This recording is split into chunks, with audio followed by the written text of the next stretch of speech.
Il est 20h. Voici les titres de ce journal. À la une de l'actualité. Quand les archéologues se mettent au service de la police, nous irons à la rencontre de ces scientifiques qui creusent la terre pour découvrir squelettes et scènes de crime. Ce sera l'enquête du 20h. Les chasseurs d'épaves et les images de la découverte à 6500 mètres de profondeur d'un destroyer américain datant de la Seconde Guerre mondiale au large des côtes philippines. Enfin, les Martiens, s'ils existent, pourraient bien avoir de la visite plus tôt que prévu. La NASA a réussi l'exploit de fabriquer de l'oxygène sur place. Les futurs explorateurs pourront donc peut-être respirer sur la planète rouge.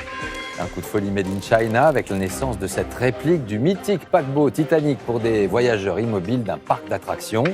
Quelles sont les révélations du Pentagone sur une centaine d'affaires d'objets volants non identifiés? Pour en savoir plus, nous irons à Washington. Il a vécu une expérience forte et très rare. Nous avons rencontré un pilote de chasse de l'armée française qui a dû s'éjecter de son avion avant que celui-ci ne s'écrase en Afghanistan. Nous écouterons son témoignage impressionnant. Et puis 20h30 le samedi, portrait et immersion passionnante dans la plus grande école de cascadeurs d'Europe.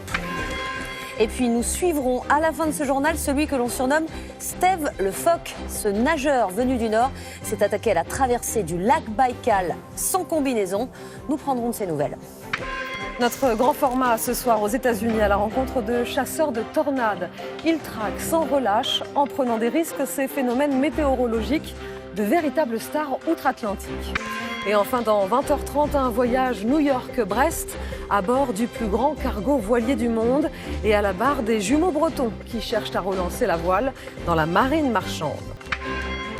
Et puis un magnifique ballet céleste, le mondial Air Ballon réunit en ce moment plus de 300 montgolfières en Meurthe-et-Moselle. Un spectacle unique au monde à découvrir à la fin de ce journal. Nous prendrons également de la hauteur à la rencontre de ces musiciens passionnés de nature qui ont choisi de donner des concerts dans des refuges de montagne. Ils marchent le jour et chantent le soir. Dépaysement garanti.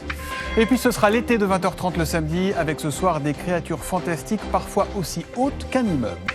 Et puis le grand format de ce soir, portrait de ces enfants du rodéo, la culture américaine et ce danger assumé dès le plus jeune âge.